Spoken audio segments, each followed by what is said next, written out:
Are you there addressing yourself purely to technique in the cinema and exploring and almost cinematically having a kind of experimental fun, or is there any content meaning in a sequence like that? To me, there is no much difference between content and form. I mean, you can reach content through forms, and you can reach forms through content. You need both, but you need a move from one to another. There's few people that have had the impact that Jean-Luc Godard has had over any medium, let alone a medium as big as cinema.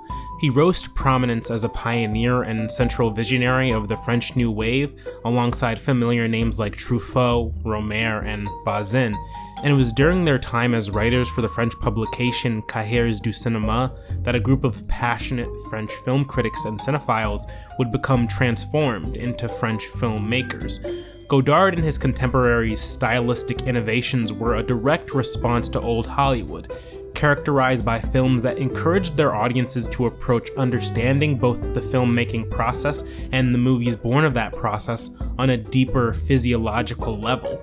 While old Hollywood films, in their big-budget nature, sought above all else to entertain, despite taking on formats that were rather formulaic and derivative, French New Wave had a way of directly exposing audiences to the minds, thoughts, and feelings of their directors in a way that had never really been done before, choosing instead to stress greater emphasis on the creative freedom of the authors or auteurs. And it's the French, Godard in particular, that we have to thank for the birth of auteur theory, which conceptualized the director of a film as being its author, its single creative visionary, now unburdened by the expectations of demanding movie executives, free to create and conjure up emotions and ideas within their work as they saw fit. Despite French New Wave defining itself in opposition to old Hollywood, its influence came from the very best of that ilk. The Young Turks likened Hollywood greats such as Hitchcock and Orson Welles as being some of the very first auteurs. Outside of these giants who loomed larger than life, however, the French New Wave sought to break down old Hollywood sensibilities, steering away from the big and bombastic heavy-handedness that defined so much of American cinema.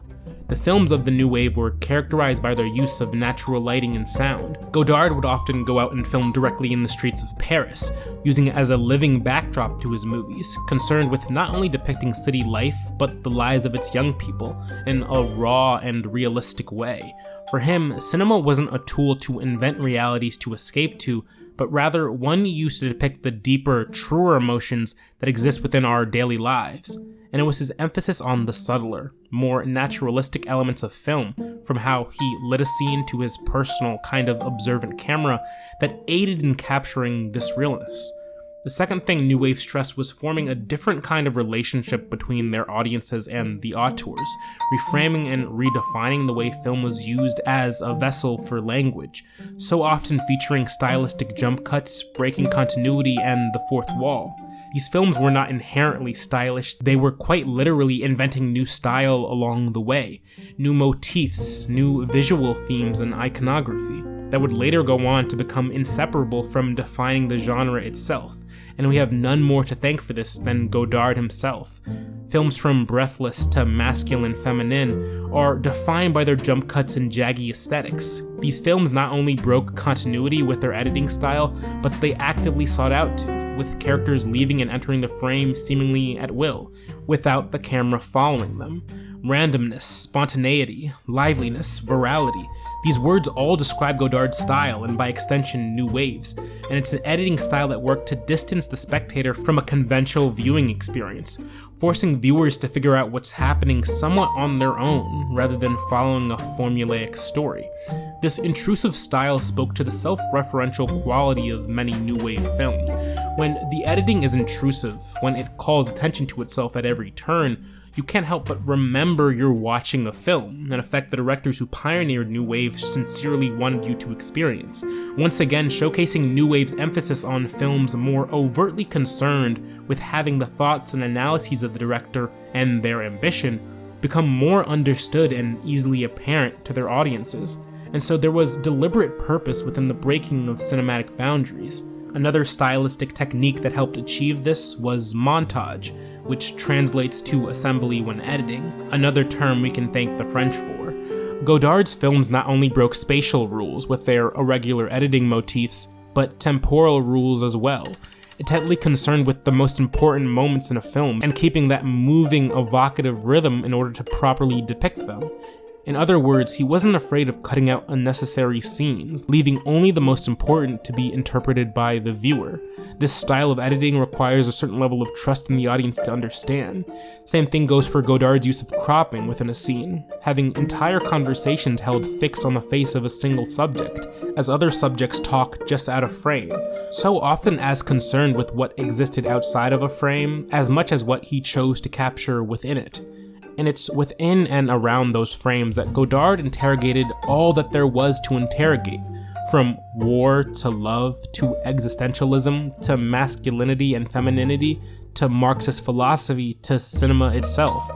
Not only did he interrogate these themes, but so often his characters did as well, harkening back to that self-referential quality of film as a vessel that not only spoke truth to our world, but through our world as well. For Godard, film was truth at 24 frames a second, which is quite a lot of truth to behold.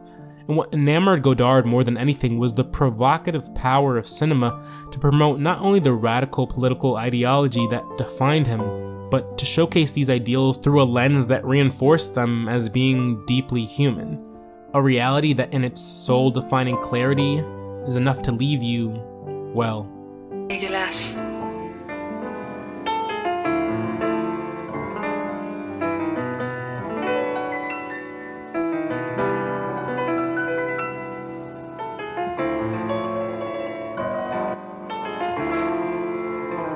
Mind Theater is a solo effort produced and written by me, Aowakingbade. For updates on the show as well as my other content, follow Mind Theater Pod on Twitter, Instagram, and TikTok. If you want to show monetary support, the Ko-fi link is in the show notes. Thanks for listening. I'll catch you next time.